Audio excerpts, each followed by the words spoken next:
session, we'll share some early techniques used to create information architects so that you can build right first-time user experiences. So, over to you. Thank you. I am always doing stuff like this, still incredibly nervous, and the first time I'm doing this in my hometown. So thank you to everyone for coming out, and thank you for inviting me. Thank you for coming. She said, oh, this is about vintage UX. The pressure's off me because I've been told I don't have to keep exactly to 15 minutes, and those of you who know me know that's never going to happen. This talk came about because, as you said, I've been doing this for a really, really long time, and I train and I mentor quite a lot. And I was with a group of participants for a big bank, and one of the apprentices, when I described the things we do, went, oh, that's that vintage UX, isn't it? And 3 of us over 40 went, oh, like that. And when the shame and the horror of being called out as being really old and irrelevant passed, I realized there's some stuff that we used to do when we started doing this stuff, which hasn't made it through to sort of contemporary UX. And we were just talking about it. UX has exploded and it's everywhere. And there are, lots of different strands of it and specialisms. And when I talk to people who came late to the profession, they generally don't have an insight into the foundational stuff that we used to just have to do because there was no one else who was going to do it with you. So what I thought I'd do today is share a short presentation. I am over-promising and I will under-deliver. So hopefully, if you have ever thought that you can't do UX, I'm going to convince you don't need anything more than a Sharpie and a stack of Post-it notes to get it right. And also that even if it isn't your job, if you think there's some gaps that need filling, you'll have the skills to be able to fill them in. So there you go. That's what I'm going to try and do. So this is me. I have been doing this for more than 25 years, but I don't like to say that number gets any bigger. This is just to let you know that, that's someone you're listening to, someone of value at this event. I've thrown a whole load of logos on here, the types of people I've worked with. I've worked across the globe in all sorts of different aspects of UX. Not just with interfaces, but also service design and all sorts of things. And in that time, I've kind of kept falling back to the same techniques and principles. And I want to share those with you today. But essentially, what it comes down to is that we used to do everything on paper. So a couple of you know me quite well. I don't like computers. And I started doing this in a time that was much simpler. We just had text and pictures and a few links. So I'm not saying that this is entirely relevant to now or that you can get away with these techniques for everything. But there was no Figma. There were no frameworks. There was no rich internet interfaces. There was barely any CSS. So, on the one hand, pinch of salt, but on the other hand, we did get quite a long way. So I would do information architecture. Before there was UX, that was my job title. I am an information architect. And if you know anything about information architecture, there's some old faces in here. Does anyone know this book? Oh, no one's going to say yes to that. So this is the Bible of information architecture, and it's called the Polar Bear Book for obvious reasons. And just to convince you, we really are talking about vintage techniques. This is my copy. This is the second edition. The first edition was released in 1998. So we are talking about pre-millennial UX techniques here. Anyway, in that book, the authors make this statement. They say that bad buildings and bad websites have the same architectural roots. Architects in both forms are often faced with, and I think you might recognize this list of situations. So complex requirements, competing goals, there's lots of nodding here, and high levels of ambiguity. And architecture is the thing that transforms this chaos into order, and it's extremely hard work. So it's worth doing. That's what I want to start with. But how do we do it? So what I'd like to do is to keep using this analogy between physical architecture and built environments and what you do when you create digital spaces and environments. I think it holds out. And in order to do that, I'm going to use the analogy of a shop. So for a minute, imagine that you're a web developer or a web designer. Your client or product owners come to you and they've said, we're going to build a website. And you say, okay, what? And they say, it's going to be a shop. So we build a little shop, right? So if we think about this as a building, as a physical object, what have we got? So we've got a front door, It's got a sign on it saying whether it's available. There's a large window so you can see what's inside, get your expectations met. If we walk inside, there's probably some shelving with some products. You can see the details of those products, the prices. There's a checkout.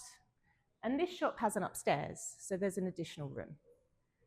If that room has products in it, you might find some clear signage. It might be an easy transition. It might be very encouraging and welcoming. If that other space is a private space like a storeroom, that connection might look really, really different, right? It might be hard to find, it might be locked, and it probably isn't in clear sight and encouraging. So we've all done a great job and we've designed a blueprint for a shop. Okay, great. So we give it to the client and the client says, no, I meant a shop. Does anybody know what that is? Selfridges, thank you. This is Selfridges, which is also a shop. Now, is the blueprint that we handed them for a shop going to work for this client? Not a chance. What you experience when you walk into this shop is going to be really, really different. And yet I think sometimes with digital and with the advent of the way that we do UX now, we tend to template things. We'll go to Figma and we'll take the design system and apply it. But my argument is you can't always do that. You need to think a little bit more. Physical architecture and information or digital architecture have common roots. If we're building a building, we need to know certain things. We need to know what's the boundary, so that if we knew anything about the footprint, we would have understood immediately that we had the wrong kind of shop. What's the layout inside of that? When we have rooms of sorts or spaces, do they connect with other rooms and spaces? And when you think about this physically, you know that they can't all connect. When we have those connections, what do they look like? What's the nature? Are they windows? Are they doors? Are they archways? And as we saw with the additional room, what kind of characteristics do we want them to have? We've got rooms, we've got spaces, but what are they for? And what goes in them to announce that and let people know? So if there's a changing room in a shop, that's very different to a customer toilet. You're not going to put the same things in that room. So what happens when we do digital architecture? The same thing. We need to understand what we're working with. What's the platform? What's its capabilities? What we're going to put in it? What's the layout? When we've got those spaces, and they're probably pages, how do they connect? Which ones have to connect and which don't? What kind of connections are they? What do those connections need to look like? What are the pages for, or the page views for? And as a result, what do we put on them? Now, thinking about the projects that you work on, do you always know the answers to these questions? No, and I work with a lot of people and I mentor a lot of people, and often I find that they can't answer these questions even when they're really deep into design or even sometimes delivery. So what's the solution? Now, this is where I start to run over time. And also, I don't have a whiteboard and I don't have a wall. So this is going to get quite interesting. I've just put them on my head. Can I put things on the team? Yeah. Does that work? Yeah. I don't want to break the television twice in one session. So we're going to create a shop, and we're going to create a digital shop. So my first question is, what kind of shop are we going to make? Answers from the audience, please. A furniture shop, thank you. So I'm going to call it my furniture shop. It's this quick is my point. We're going to get some answers. I'm so nervous doing that. There we go. And we still need to answer all of these questions.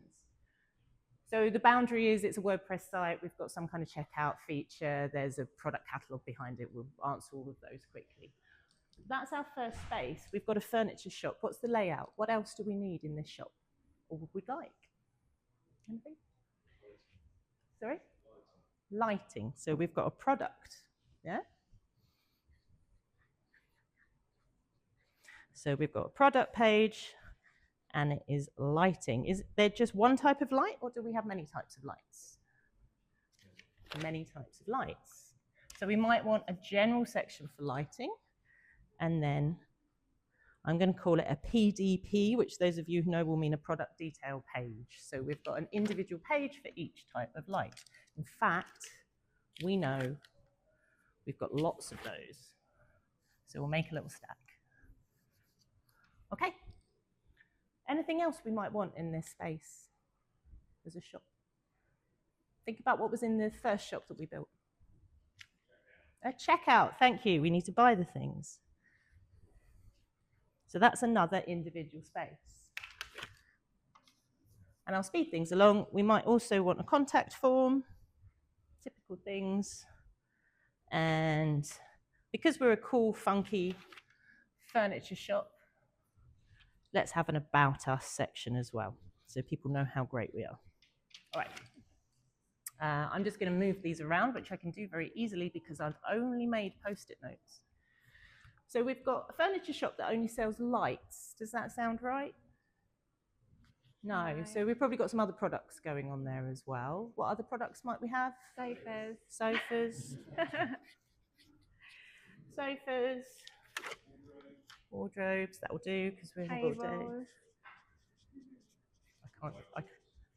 All right, I'm going to stop at wardrobes, but you get the point. And we know each of these are all going to have product detail pages, right? So we would call these PLPs product listing pages, and then we've got individual product detail pages.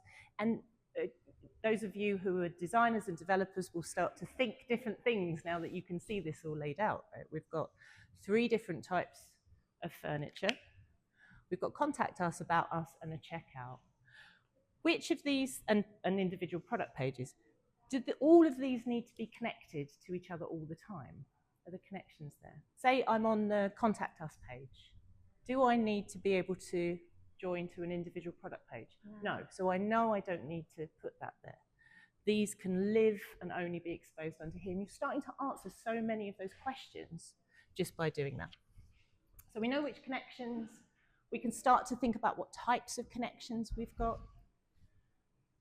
We can start to think about what they're like. So I can't see any good reason to create friction in the links with any of these. No, that doesn't seem right. What about the checkout?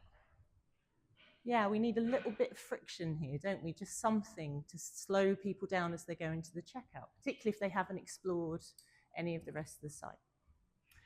Now, the interesting thing for me really happens.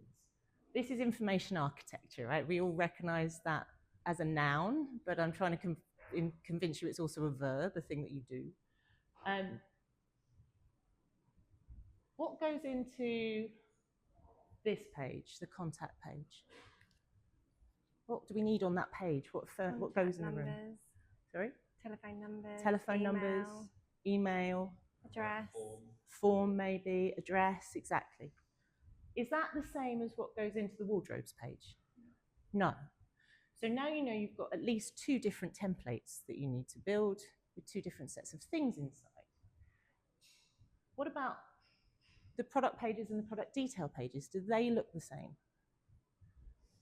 Similar, they've got similar things, but actually they are still slightly different, aren't they? You might want to filter or see a lot of products all at once. Here you probably want more detail, more space about the products. So in your head, you're already thinking, this is a different specification, I need to build these differently, I need to design different things. And what you can do is you can just carry on. So I could take this and turn it into a wireframe and start to list out, just in words even, what goes on that page. And then I can start to prioritize it. I can let people know what's the primary link, what's an ancillary link, what should be most evident, and what can go second. And in this way, I think I'm going to have to get rid of all of this now, aren't I? There you go. Thank you for letting me put that on your television. And I really hope it hasn't done any damage. I'll take them off carefully. Okay, so we can do information architecture with just this. We can then also use pen and paper to start wireframing, or just a list or whatever you want, and start to create the page content. When we've got a set of wireframes, why not put them all together? And then you can walk through the user journey and check that everything you need is there and that it's working.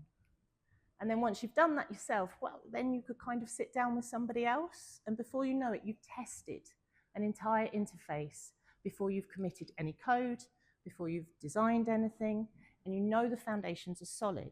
And it works. And I've done enormous complex CMS systems with thousands of little drop-down menus and had all sorts of fun with blue tack and bits of paper.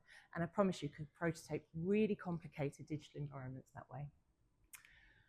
So bad buildings and bad websites share similar architectural roots.